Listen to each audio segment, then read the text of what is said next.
Movies, l'instant cinéma.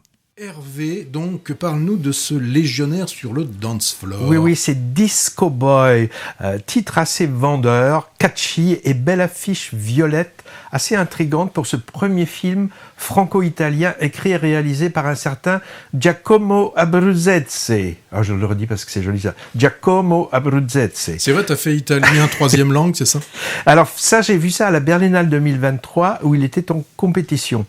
Alors ça démarre dans un bus de supporters de foot biélorusses qui passent en Pologne pour assister à un match et deux jeunes hommes, donc Alexei et Michael, vont en profiter pour tenter de gagner illégalement la France, qui les fait rêver.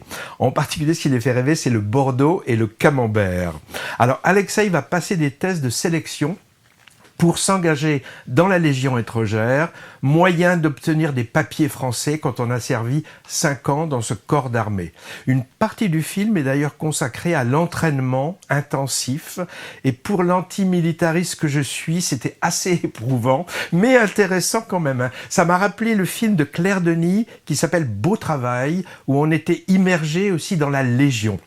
Alors notre Alexei va se retrouver embarqué en mission dans le delta du Niger, où il devra faire face à un groupe de militants écologistes armés mené par un certain Jomo.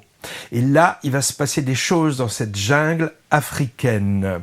C'est un film hybride, on va dire, dans lequel d'ailleurs il y a plein de langues différentes qui sont parlées, avec des aspects réussis et d'autres un peu moins.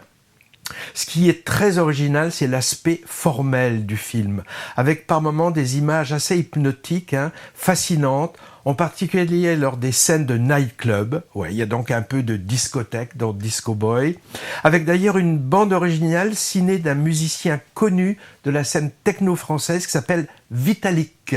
On cherchera peut-être ça pour un prochain movie. T'aimes la techno, Patrick, non? Oui, c'est tout à fait mon genre. Je suis un fan de techno, comme tu le sais. Alors, autre scène plastiquement très réussie, vraiment, je trouve que c'est un long combat filmé à la caméra thermique, à la caméra infrarouge, vraiment impressionnante, qui laisse un souvenir durable sur la rétine.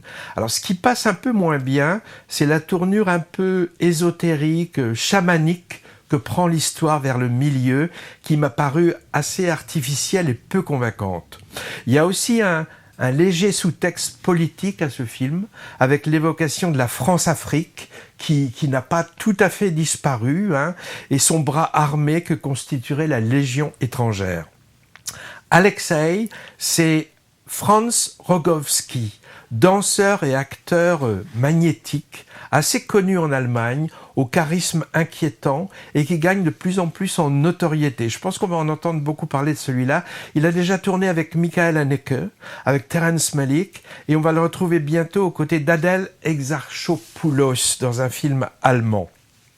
Voilà pour Disco Boy, film étrange, à l'image un peu de son acteur principal, qui tente de mêler danse, politique, conflit armé et vaudou africain avec plus ou moins de bonheur, le plus réussi étant vraiment l'aspect formel, ce qu'on peut appeler la cinématographie vraiment originale, et c'est ça d'ailleurs qui a été récompensé à Berlin cette année par un ours d'argent pour, je cite, une contribution artistique exceptionnelle, ce qui ne manque pas d'être indiqué sur l'affiche.